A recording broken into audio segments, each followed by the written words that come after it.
Hello everyone, welcome to the show. I'm Marie Celestin. Today our program is going to be a little more informal, where I'm going to be talking about some activities I've been doing in Second Life and also promote some organizations that I'm part of.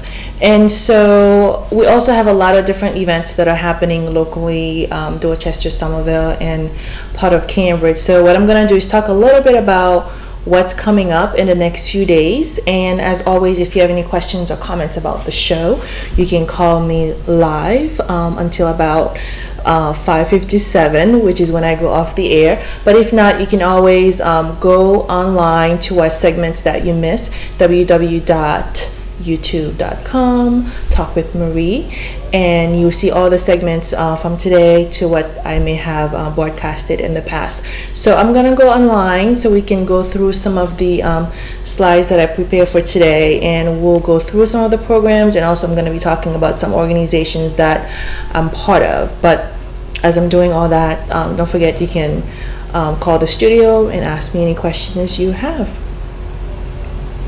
So I actually opened the show with Four Bridges, which is one of the amazing organizations in Second Life that I've been part of. So I'm going to go back and see if I can find actually our slide so I can talk about some of the activities we have coming up. So it takes a while to warm up, and so one of the program I'm going to be discussing is also the NonProfit Commons. And so for those of you who don't know, I'll talk a little bit about what Second Life is and how you can participate in some activities that I do on a regular basis in World. So one of the program, as I mentioned before, if you miss any of my programs, you can go on www.youtube.com, Talk with Marie, or you can also visit www.bleep.tv, and you'll see some of my segments on there as well. So every Sunday I actually do an open mic poetry and sometimes live music, 2 p.m. Eastern Time and then 11 a.m. SLT, and I actually hold it at the Four Bridges Sim Speakeasy.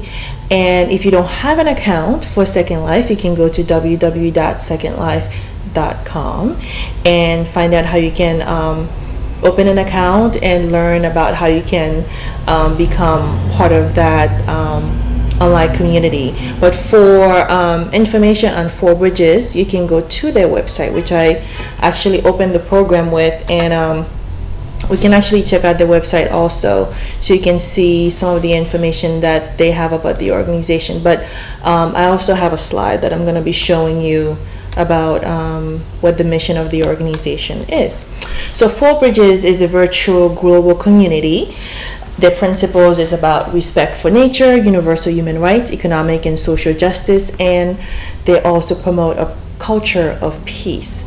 So they have a lot of different organizations that are right on the SIM, and including Amnesty International, and Malay Freshie, that's her name, in Second Life, is the founder of the Four Bridges Project. But there are always activities going on at the SIM. Last Friday I actually held a special event because we have an organization called Raha that's done by Thrill, who is an artist and activist in real life, and she's raising funds for a program she's doing for women in Afghanistan and children in Afghanistan. And so she has a yard sale going on online, so you can buy a lot of great things while you're supporting the organization, which is what's great about sort of mixing in World with real life activities that are happening. So these are real people doing amazing things, and I just want to take the opportunity to spread the word about their missions.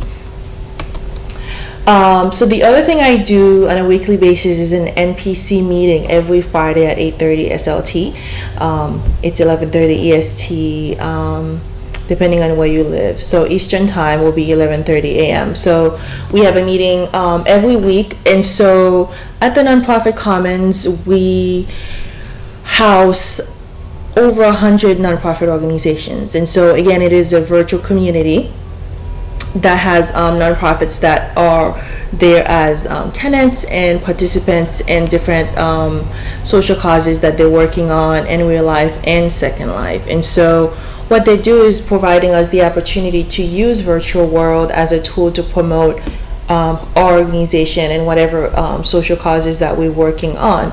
So if you want more information about the Nonprofit Commons, you can go to www.nonprofitcommons.org and learn more about what they have to offer. And TechSoup is sort of the umbrella organization that's really providing some of the resources for NPC to be existent. And so so this is a great way for you to really learn about Second Life or how nonprofits are functioning in virtual world. And so that's how I actually ended up having a virtual office for the Girls Project. And so right now we have an office there where you can go, you can learn about Girl TV, all the different programs that we do, the Girls Conference, and also recruiting volunteers. And so if you go there, you can watch the program by going in our living room and watching the show and seeing some of the programs that we've done in the past. And so this is the only way we would even have access to have a space and be able to promote what we do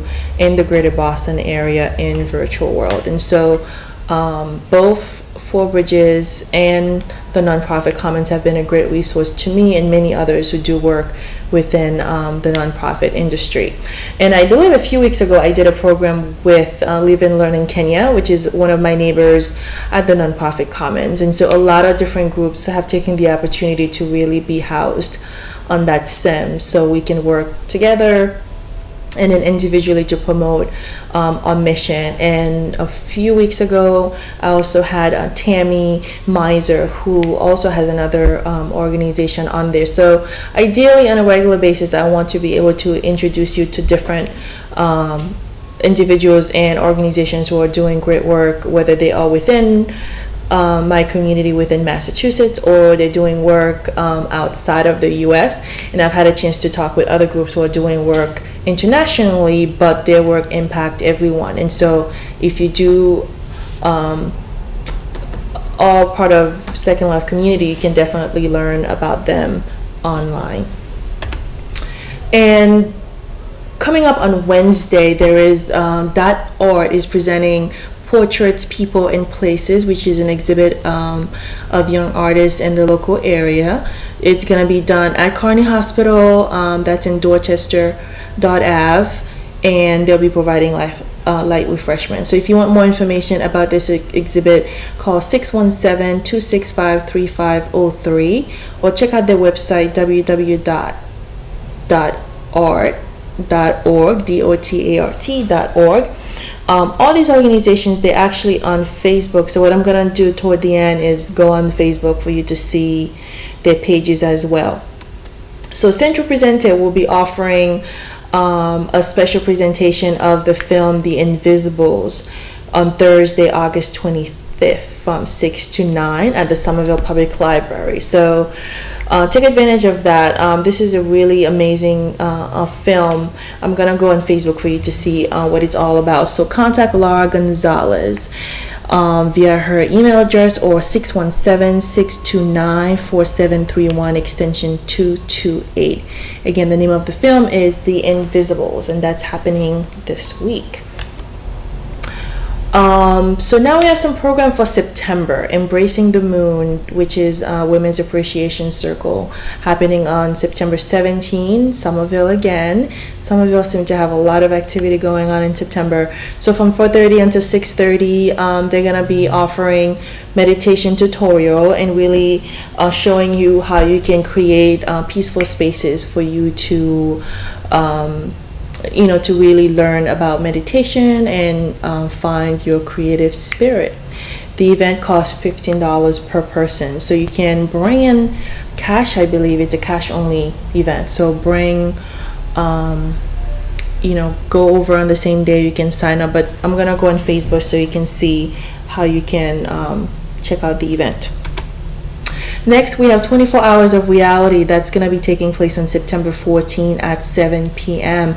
This is an event that's going to be streamed live at climaterealityproject.org. So people can see this all over the world. It's one message and for 24 hours of reality. It's a worldwide event that will share the reality of climate crisis, and Al Gore is at the center of this initiative. So it starts at 7 p.m. CT, but wherever you are, you're going to be able to see what's being streamed live. So for more information about the program, go to www.talkwithmarie.bleep.tv for you to see what's happening on the program, who some of the guests have been in the past, and see what other activity that I'm working on. So don't forget, every Friday, 8:30 SLT, 11:30 Eastern time, there's an NPC meeting that you can take part of in Second Life. Then on Sundays, open mic poetry, and then sometime live music. So if you're an artist or poet and interested in participating, definitely get in touch with me. You can reach me at marie@thegirlsproject.org or talkwithmarie@gmail.com.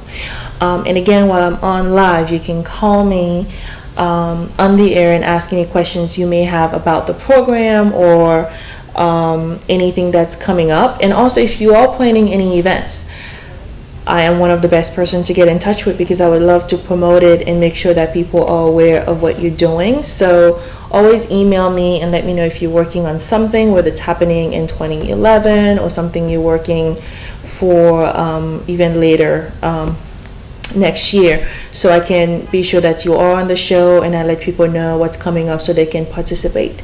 So we're going back online so I can show you the website for Four Bridges.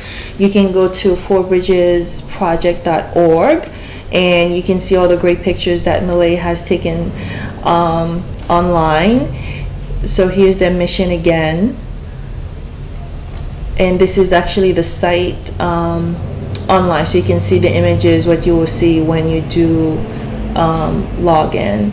And Four Bridges does have a Facebook, so you can always go online so you can see, you can like their pages. We have some great pictures. I'm going to show you where I do host the poetry, the open mic poetry online.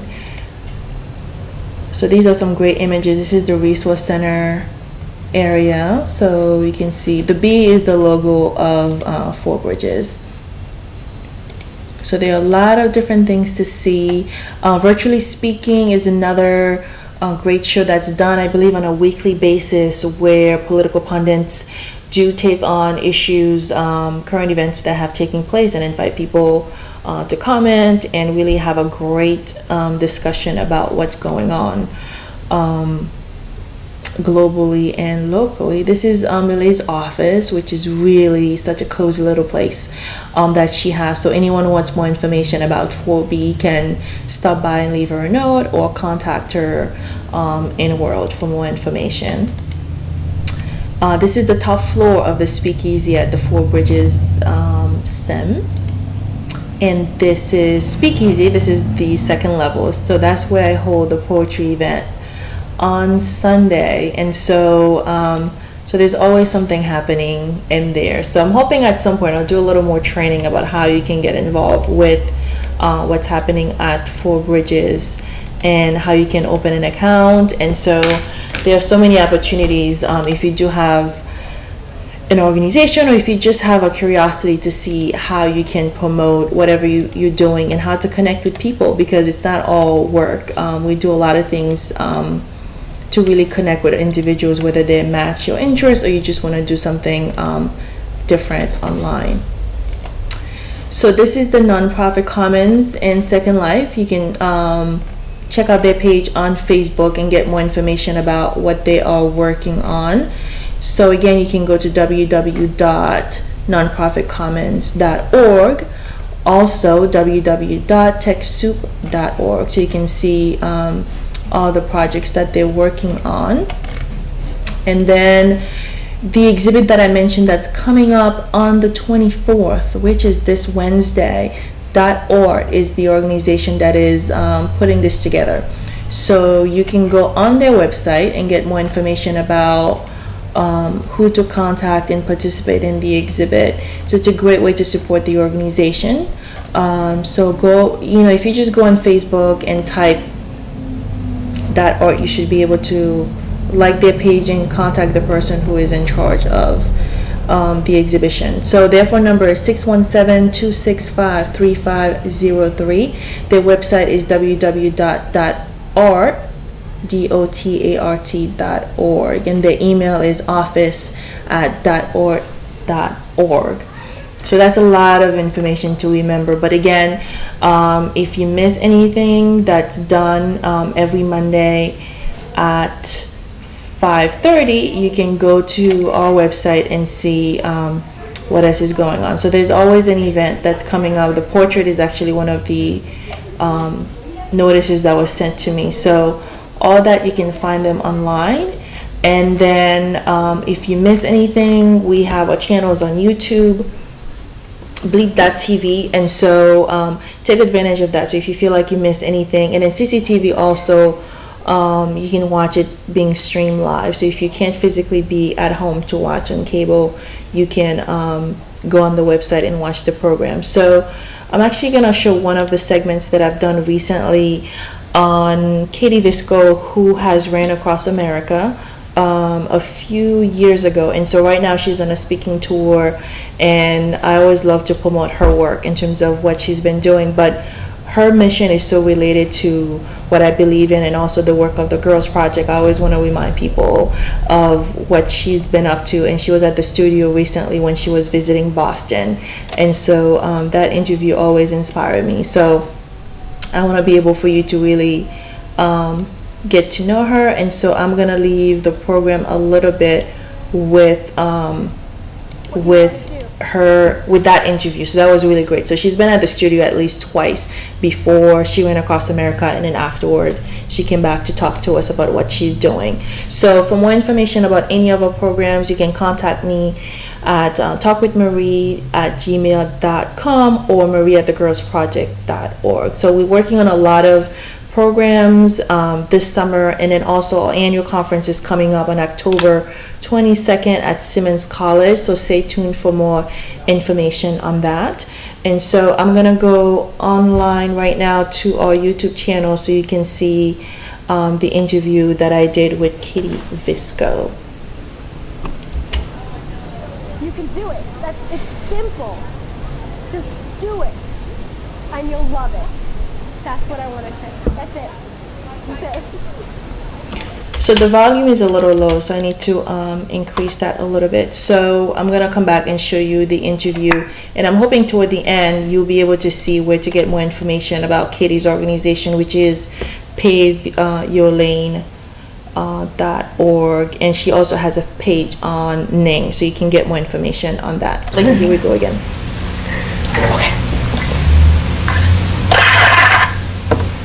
Hi everyone, welcome to the show. Katie is actually live in the studio. She's here physically. She's no longer in San Diego. So we wanted to bring Katie back. You were here before the run, so it's been like a good year, I think. Oh, it's been because like 2 years before like the kickoff. Is it 2 years? Oh my God, it's been 2 years. Yeah, it's been like almost 2 years. Well, you know what makes it seem like you've gone but not really gone is because of like social media, because we're keeping track, and it's like we know where you are, so it didn't feel as bad. So that's actually one of the questions I had for you in terms of even before, during, and now. Yeah. What role did social media play in sort of getting a message? Social media was huge. You guys know all the stuff, but like Facebook and Twitter was all right, and Facebook was awesome, and the website that I have, paveyourlane.com, is actually a Ning. It's a Ning platform, so it was connecting people online on the site. So it was really cool, so people could follow along. Of course, it was a huge instrument in the whole thing. I know. So that's great. Abbott is on the phone, so this is going to be almost like a three-way interview, live in the studio, on the phone.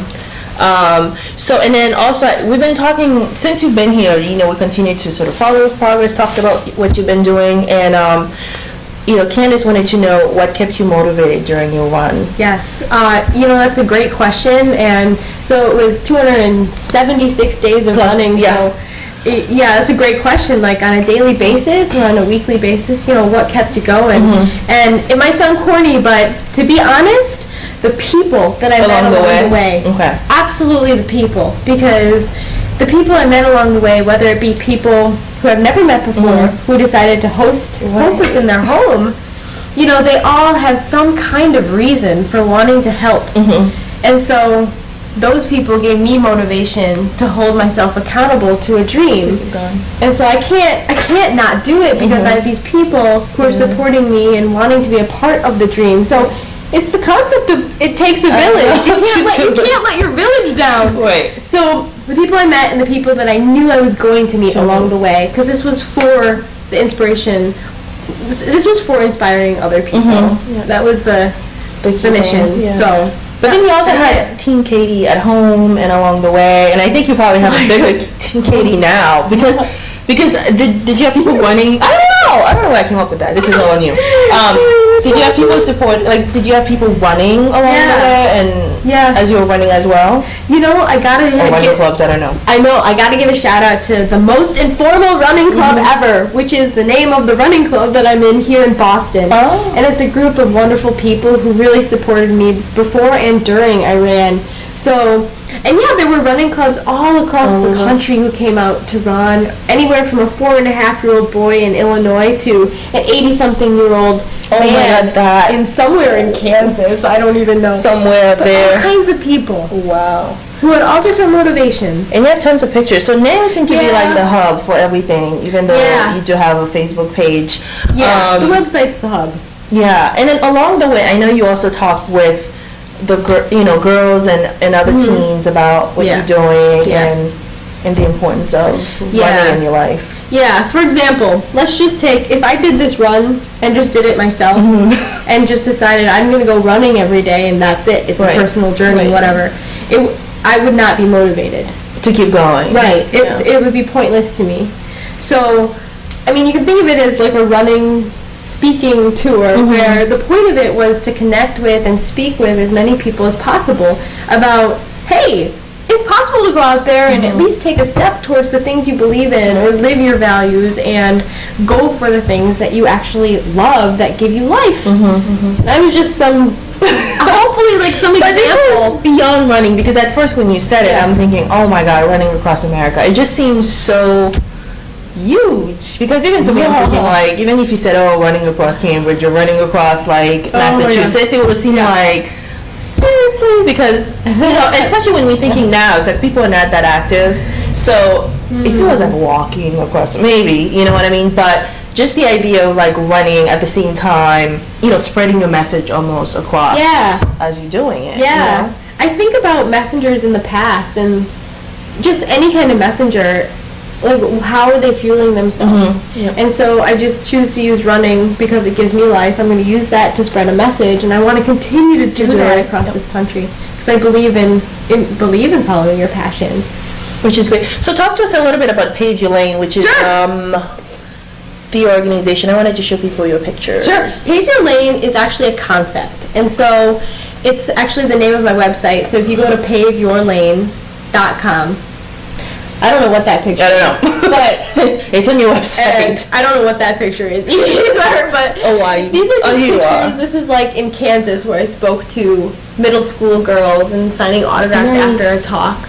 But so Pave Your Lane is where you can get a hold of me and everything. And Pave Your Lane is a concept, and it was a foundation for why I ran across America, and it's the foundation for why I continue to, spread this message. So Pave Your Lane is essentially a concept or a campaign where it's about paving your lane in life. And so what does that lane look like? If you could close your eyes, if you can do the things that, what would you do if you knew you couldn't fail?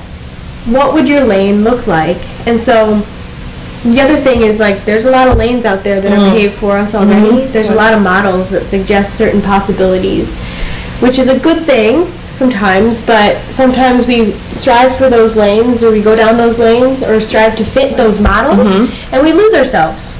So Pave Your Lane is about finding yourself, or at least asking yourself the question, what do I value, what do I want to do, and paving your lane to pursue that endeavor. That's what Pave Your Lane is about. You almost have to be fearless, I think. Fearless? Yeah, because I think, like you were saying, like there are some lanes that are already made, and I think we live in a culture where you feel pressure to sort of like fit in a certain way, do certain things, and so actually one of our theme last year for the conference was to dream bigger, because I think sometimes we say, you know, because you like dream big, or I want to be just like a certain person you see, but you want to go beyond. So it's almost like, okay, Katie did this, but do you want to do exactly what Katie did, or can you go beyond that, bigger than that in a way? I mean, it's still part of the inspiration, because you can do just that or do something you want to do personally, but I think for me, when I first met you, it's sort of want to push sort of like the possibilities sort of than just what's been presented to you. Yeah. You know? I love that concept, dream bigger. And much like, bigger. You create your own. Especially girls. I mean, I think we're still struggling to sort of like, okay, you don't have to just be those things you see on TV or what celebrities are. I mean, there are so many other things going on the world that can be pursued beyond fame, money, and the usual values we see in our culture now. I think two things. You mentioned a good point about fearlessness, and to be honest, I was scared to do this. I think fear is a motivator, especially, well, at least to me, from my experience, having fear or having some kind of, oh my gosh, what if? It motivates, and it also, to me, tells me that there's something to lose, which means it's important to me. So you don't have to be fearless to follow your passion. That's what I think. For it. Yeah. So fear is an interesting thing. It is. It can be. Abida, are you still with us? Yes. Do you have a question for Katie? Hi. Not yet. Not yet. Oh my God. What do you think about? Go ahead. I think the phone broke up. I didn't hear. Oh no, I was saying, what do you think so far? What Kitty's been saying? Do you agree with what she's saying? Oh yeah, I think her story is very interesting and inspirational. It can help a lot of people who are, you know, have trouble with school and stuff, you know. I think she makes sense when she said fear is a motivator, because for some people that is true, because like fear sometimes can allow you to like make yourself do something.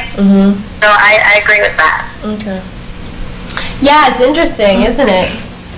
It is. I mean, what about you? Do you think about, because even talking about follow your dreams and doing things like, have your thought changed about things you want to pursue now that you going to college and doing different things?